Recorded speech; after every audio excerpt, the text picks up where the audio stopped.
बताइए। मैं railway station पे था और वहाँ से वो रिक्शा मैंने पकड़ी। मैंने बोला भाई साहब मेरे को बस स्टैंड जाना है।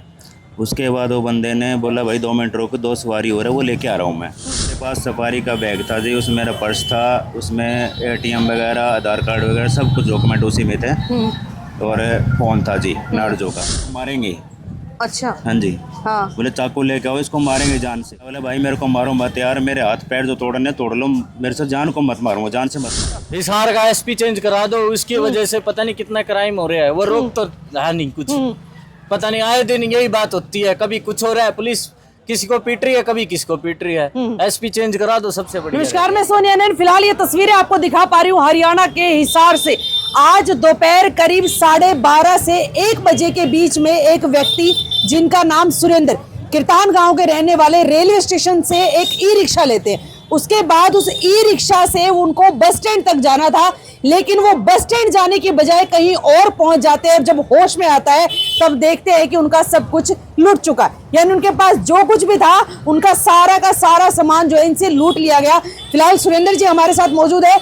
क्या ऐसा हुआ, और सबसे बड़ी और सबसे खास बात ये कि ये वही जगह है जहां पर आज से करीब 3 से 4 दिन पहले भी एक मामला हुआ था। एक व्यक्ति चिराग बशीन जिनका नाम, अपनी वाइफ के साथ वहां से जा रहे थे, और ये वही चिराग बशीन है जो कि सबसे छोटी उम्र के मूवी डायरेक्टर भी है। जी हाँ, अगर स्टेज ऐप पे देखें, चौपाल पे देखें तो इनकी बहुत सारी मूवीज, बहुत सारी वेब सीरीज भी आपको देखने को मिलेगी। शायद चेहरा भी दिखाऊंगे तो पहचान भी जाओगे। उनसे भी बात करेंगे, वो भी हमारे साथ है। फिलहाल सुरेंद्र जी से मामला जानते हैं, क्योंकि जो कुछ भी आज हुआ वो सब इन्हीं के साथ हुआ था। कैसे हैं सर आप? बढ़िया। लगभग 12:30-1 बजे की बात है। 12:30 क्या हुआ था शुरू से लेके आखिर तक, सारा बताइए। मैं रेलवे स्टेशन पे था और वहाँ से वो रिक्शा मैंने पकड़ी। मैंने बोला भाई साहब मेरे को बस स्टैंड जाना है। उसके बाद वो बंदे ने बोला भाई 2 मिनट रुको, 2 सवारी हो रहा है, वो लेके आ रहा हूँ मैं। फिर मैं वो 2 सवारी बिठा के आ गया, मेरे को बिठा लिया। तो फिर अपने जो मेन रोड है उससे वो मलिक चौक की तरफ हो लिया जी। वहाँ पे गया तो मैं बोले भाई मेरे को तो जाना है, अपना बस स्टैंड है, तो इधर क्यों ले जा रहा है? बोले भाई ये 2 सवारी उतार के फिर हम बस स्टैंड चलेंगे। ठीक है। उसके बाद मैम क्या हुआ, उस बंदे ने मलिक चौक जाके तीनों ने हंगामा किया आपस में। किस बात पे? इस बात पे कि तुमने मेरे को आर्यनगर छोड़ने के लिए बोला था, जो 2 बंदे और थे, और इधर क्यों छोड़ रहे हो? अभी मैं 400 रुपये में अपनी बात हुई थी आर्यनगर की। ठीक है। फिर आर्यनगर मोड़ पे जाके बोलता कि हमको जाना था शाहपुर। शाहपुर में जाके, शाहपुर मोड़ पे जाके वहाँ पे तीनों ने फिर बहस की है कि भाई शाहपुर छोड़ के हमको, हमारी बात हुई थी। उसके बाद उन लोगों ने मतलब आपस में झगड़ा किया खूब है। जो रिक्शा चला रहा था वो बंदा, वो मेरे से बोला भाई यार मेरी कैसे भी हेल्प कर तू और मेरे को बचाइए, मेरे को मारेंगे पीटेंगे कुछ भी करेंगे। उसने चाबी निकाल ली जी, क्योंकि वह तीनों की मिली भगत थी। जो 2 लोग उसने बिठाए वो और जो रिक्शा ड्राइवर था वो, हाँ जी, तीनों के आपस में मिली भगत। ये आपको कैसे लगा? ये ऐसे लगा जी क्योंकि वो बातचीत करके उसके बाद में तीनों अलग गए थे। उसके बाद वो आए, आते ही मेरे मुंह पर उन्होंने चपट्टा लगाया। अच्छा। रिक्शा वाले ने, जो रिक्शा चला रहा था उसने। है। उसके बाद मेरा फ़ोन था, वो फ़ोन छीन लिया, और बैग था जी सफारी का, वो बैग छीन लिया। उसमें मेरे मतलब पर्स वगैरह, डॉक्यूमेंट वगैरह सब कुछ उसी में थे जी। अच्छा। उसके बाद फिर वो बातें करते करते करते मैं मतलब मेरा कंठ सूख गया। मैं भाई साहब थोड़ा पानी तो पिला दो यार, तो मार तो रहे, थोड़ा पानी पिला दो। अच्छा, मारपीट आपसे पानी पिलाने से पहले ही हो गई थी? हाँ। अच्छा। उसके बाद उन्होंने पानी दिया जी। पानी देने के बाद में मेरे को मतलब और तरह होने लगा। फिर वो बोला कि चाकू ले, इसको मारेंगे। अच्छा। हाँ जी। हाँ। बोले चाकू लेके आओ, इसको मारेंगे जान से। मैं बोला भाई मेरे को मारो मत यार, मेरे हाथ पैर जो तोड़ने तोड़ लो, मेरे से जान को मत मारो, जान से मत मारो। फिर उस बंदों ने चाकू निकालते जी मैं वहाँ से भाग लिया। भाग के थोड़ी दूर 2-1 किलोमीटर पड़ने जाके मैं छुप गया 2 घंटे तक। उसके बाद उन्होंने तीनों ने रास्ता रोक लिया, तीनों साइड का रास्ता रोक लिया। फिर मैं वहाँ से जब निकला ना तो फिर आ गए वे दोबारा। अच्छा। हाँ। फिर उन्होंने मारपीट करनी शुरू कर दी। फिर मेरे को पानी पिलाया, वो पानी दोबारा पिलाया नहीं। उसके बाद मेरे को पता नहीं कि मैं कहाँ हूँ कहाँ नहीं हूँ। सुबह मेरे को 3:30 बजे करीब होश आया। उसके बाद अपना जो मलिक चौक, अपना यूनिवर्सिटी गेट वाली जो चौकी है, वहाँ पे मैं जाता हूँ। उन्होंने मेरे को पानी पिलाया, फिर उन्होंने बस स्टैंड छोड़ा जी। अच्छा, ये सारी की सारी घटना कल दोपहर की है? कल रात की है जी। हाँ, कल दोपहर के कल कितने बजे आपको यहाँ से बिठाया था? कल 12:30 करीब। दिन में या रात रात को अच्छा जी। रात को, हाँ जी, ठीक हाँ है। जी, हाँ जी। रात को आपको बिठाया 12 12:30 बजे ये सब कुछ शुरू हुआ और 3 साढ़े 3 बजे तक ये सब चलता रहा। हाँ, ये चलता रहा जी। ठीक है। 3:30 बजे मेरे को होश आया, तब मैं वहाँ पे आया अपना चौकी में। फिर चौकी वाले मेरे को इधर बस स्टैंड पे छोड़ा, वहाँ पे चाय चुय पिलाई तो मेरे को होश आया। ये मेरा भांजा है मोहित, इनके पास मैंने फ़ोन किया हूँ, भाई ये बात होगी तो जल्दी करके आ जा। ये थी। जिस समय आपको ई रिक्शा में बिठाया या जब आप बैठे तो आपको जरा भी डाउट नहीं हुआ इन लोगों के ऊपर कि भाई कुछ ऐसा आपके साथ हो सकता है? नहीं नहीं मैम, उस टाइम नहीं था, वो आगे जाके पता चला है मेरे को। जिस टाइम वो लड़ाई झगड़ा किया ना, उसके बाद ही पता चला है, क्योंकि मैंने तो विश्वास करके बैठ गया। मैं ठीक है, अभी 2 बंदे और बिठा ली होगी, कोई सवारी तो बैठती रहती है जब ना। 2 बंदे बैठाए वो जैसे बार बार कह रहे थे भी तुमसे हमारी बात हुई थी कि 400 रुपए में तुम वहाँ छोड़ के आओगे, हाँ जी, हाँ। क्या ऐसी बात उनकी कोई हुई थी? हाँ वही थी जी। भाई 400 रुपए में वहाँ तक छोड़ हाँ के हाँ आना। वही थी। हाँ। फिर बोला शाहपुर, बोले साहब, वो रिक्शा वाला बोलता है कि शाहपुर के तुम 800 रुपये लूंगा। बोले 800 नहीं देंगे भाई, 400 में बात हुई थी, जाना है तो बता। फिर उसने चाबी निकाली, चाबी निकाल के आपस में झगड़ा करते रहे। फिर ले लिया जी मेरे को बीच में। वो बोला भाई तुम मेरी कैसे भी करके हेल्प कर यार, मेरे को ये मारेंगे पीटेंगे और शाहपुर तक अगर जाना पड़ेगा तो तू मेरे साथ जाएगा। मैं बोले भाई मेरे को जाना है, इधर बस स्टैंड है, मैं क्यों जाऊँगा तेरे साथ। बोला तू नहीं जाएगा तो मैं भी नहीं जाऊँगा, खड़े रहो इधर। बड़े कम से कम 2 घंटा तक बहस चली आपस में हमारी। हाँ। उसके बाद ये मेरे साथ किया है, अच्छा, मारपीट का और का छीनने का सब कुछ। आपके पास क्या क्या सामान था जो उन्होंने छीना? मेरे पास सफारी का बैग था जी, उसमें मेरा पर्स था, उसमें ATM वगैरह, आधार कार्ड वगैरह सब कुछ डॉक्यूमेंट उसी में थे। और फोन था जी नार्जो का।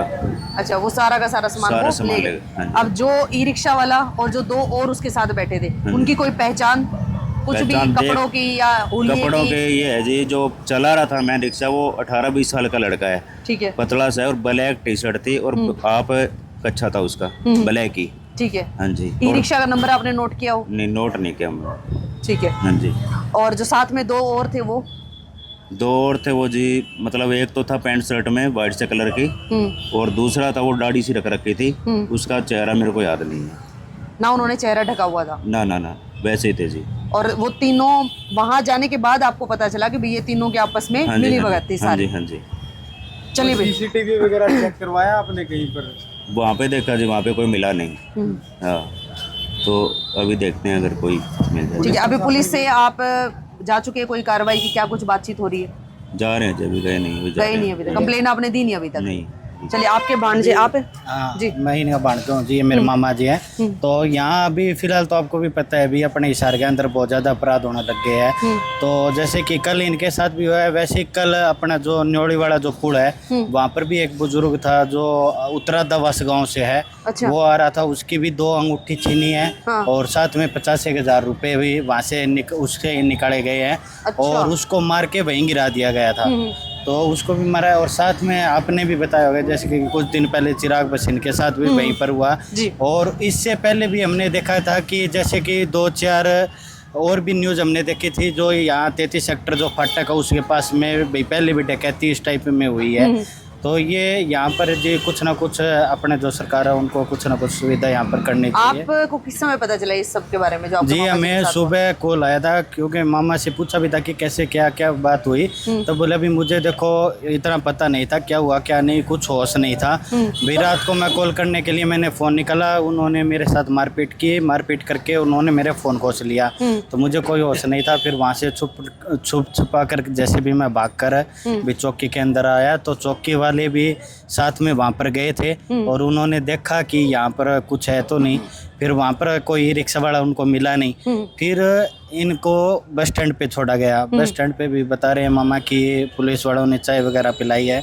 चाय पिलाने के बाद इनको होश आया है। फिर इन्होंने करीबन सुबह 5:30 बजे के करीब हमारे पास कॉल किया था कि भी हम बस स्टैंड पर हैं और भी लेने आ जाए। जी। चलिए, ये भी गनीमत रही कि भाई इनको मारा नहीं। जिस तरह से ये बता रहे हैं कि भाई आपस में बातें कर रहे थे, वो भी शुक्र है कि हाँ, चलो चक्कू लूटपाट तो वगैरह कोई भी बात नहीं, निकाले थे। लेकिन जान चली जाती तो ज्यादा। जी। चलिए, अभी चिराग बसीन जी भी हमारे साथ है, जिनके साथ शायद अभी ये चेहरा आप पहचान गए होंगे, जिनके साथ अभी 4 से 5 दिन पहले ही ये मैटर हुआ है।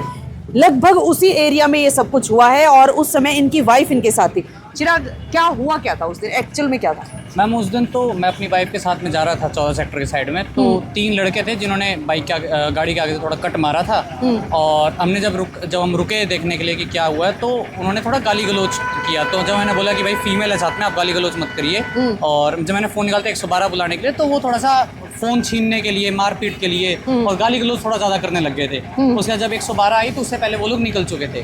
बट धन्यवाद है पुलिस का कि उन्होंने उनको पकड़ा भी और उनसे माफ़ी मंगवाई, उनको मतलब धमकाया भी कि आगे से ऐसी गलती ना करें। चिराग, आप एक मूवी डायरेक्टर भी हैं, आप मूवीज बनाते हैं और हर तरह की मूवीज जो होती हैं वो उनकी कोई ना कोई रियल लाइफ में कुछ ना कुछ जुड़ा हुआ होता है। जी जी। जो चीजें आपके साथ हुई हैं या फिर जो चीजें आज के समय में हिसार में हो रही, जिस तरह से क्राइम बढ़ता जा रहा है, आपको क्या लगता है इसके पीछे की क्या मानसिकता रहती है उन लोगों की जो ये क्राइम करने से पहले बिल्कुल भी नहीं डरते, और पुलिस का इसमें कितनी इन्वॉल्वमेंट है कि पुलिस कोई कार्रवाई करती है या नहीं करती?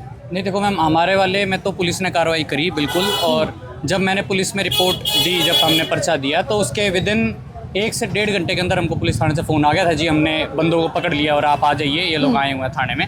तो मेरे केस में तो उन्होंने पकड़ लिया था, मैं ऐसे नहीं बोलूँगा कि भाई पुलिस मतलब ये है वो है, उन्होंने मेरे केस में पकड़ लिया था। बट जैसा कि भाई ने बताया कि ऐसा ऐसा हुआ है और उसी एरिया में हुआ है जहाँ पे मेरे साथ भी हुआ था, तो वो उस एरिया में थोड़ा सा ज़्यादा पुलिस को स्ट्रिक्टनेस रखनी चाहिए, क्योंकि 3-4 घटनाएं हो गई हैं पहले भी। तो जहाँ तक है कि वहाँ पे थोड़ा सा स्ट्रिक्टनेस रखते हैं। और गनीमत है कि भाई साहब मतलब जीवित है, हमारे सामने खड़े हैं, नहीं तो जैसा बता रहे हैं कि भाई चाकू वगैरह निकाल रखा था उन लोगों ने और ये वो, तो चलो भगवान का शुक्र है कि भाई साहब को छोड़ दिया गया। इनका भाई यूं था बहादुरी थी कि वहाँ से भाग आए और छुप गए, उन्होंने दिमाग लगाया। चलिए, क्या कहना चाहेंगे, आपके क्या लगते हैं सुरेंद्र जी? मामा जी। आपके भी मामा जी लगते हैं। आपको भी जिस समय पता चला उसके बाद वैसे क्या आपने उस एरिया में दोबारा जाकर के देखने की कोशिश की? हम उसी टाइम रात को निकले, करीब 5-6 बजे फ़ोन बीच के टाइम में निकले, वहाँ पे देखे नहीं मिले, शाहपुर तक गए हैं, वापस सारा पूरा जितना जहाँ को निकले वो सारा हर जगह चेक किया, कहीं बैग वगैरह मिल जाए, वॉलेट मिल जाए, लेकिन हमें कुछ नहीं मिला अभी तक। अभी देख रहे हैं पुलिस। तो कुछ ऐसे है मैम कि वहाँ पर अंधेरा भी बहुत ज़्यादा है, लाइट वगैरह की वहाँ पर कोई सुविधा नहीं है।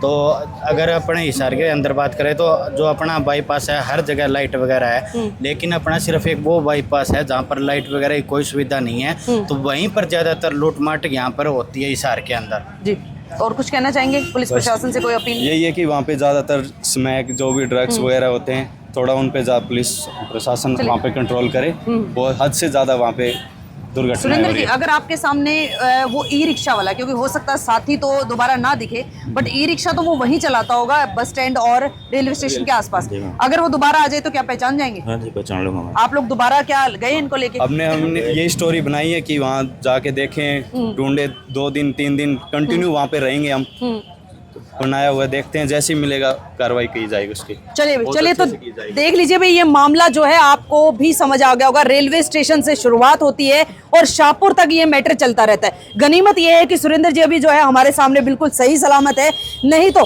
जिस तरह के मंसूबे उन लोगों थे वो इनको मारने की भी जो है पूरी प्लानिंग कर चुके थे, चाकू निकाल चुके थे और कहीं ना कहीं आपस में बातचीत भी हो रही थी कि क्यों ना इसको मार दिया जाए। वो तो इनकी उम्र अच्छी लंबी थी या फिर भगवान ने कुछ इनके ऊपर कृपा थी या इन्होंने कुछ अच्छे कर्म किए हुए थे कि ये सही सलामत है।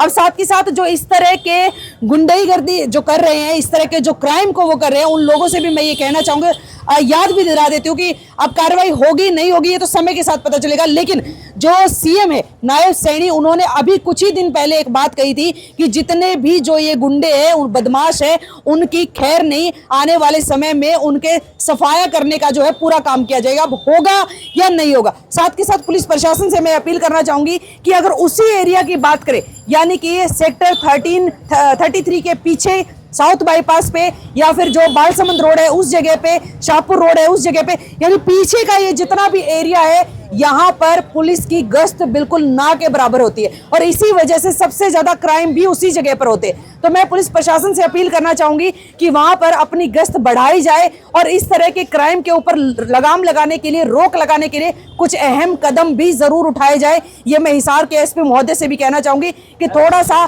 जनता के ऊपर। जी, एसपी चेंज करवा दो। क्या हो गया भैया? हिसार का एसपी चेंज करा दो, उसकी वजह से पता नहीं कितना क्राइम हो रहा है। वो रोक तो है नहीं कुछ, पता नहीं आए दिन यही बात होती है, कभी कुछ हो रहा है, पुलिस किसी को पीट रही है, कभी किसको पीट रही है। एसपी चेंज करा दो, सबसे बढ़िया रहे। ये देख लीजिए भाई, ये कहीं ना कहीं जो है पुलिस प्रशासन के ऊपर स्पेशली शशांक कुमार सावंत जो हमारे हिसार के एसपी है, उनके ऊपर एक सवालिया निशान है कि हिसार की आम जनता का विश्वास आपके ऊपर से कहीं ना कहीं डगमगाता हुआ नजर आ रहा है। अगर आपको लगता है कि वाकई में हिसार की जनता का विश्वास आपके साथ बना रहे तो कुछ ऐसे अहम कदम उठाइए ताकि इस तरह की घटनाएं आए दिन ना हम लोगों को दिखानी पड़े और ना आपके संज्ञान में पहुंचे। फिलहाल इस वीडियो को लेकर के आपकी जो भी प्रतिक्रिया कमेंट बॉक्स में जरूर बताइएगा और वीडियो को शेयर करना ना भूलिए। ई रिक्शा चलाने वाले या जिन्होंने भी इस पूरे प्रकरण को अंजाम दिया है उन तक भी अगर ये वीडियो पहुंच रही है तो सही सलामत अपने आप ही इन तक पहुंच जाइए और इनका जो सामान है इनको लौटा दीजिए। शायद फिर आपको भी बख्शा जाए, नहीं तो फिर कार्रवाई जो है वो तो सख्त से सख्त होनी ही है। नमस्कार।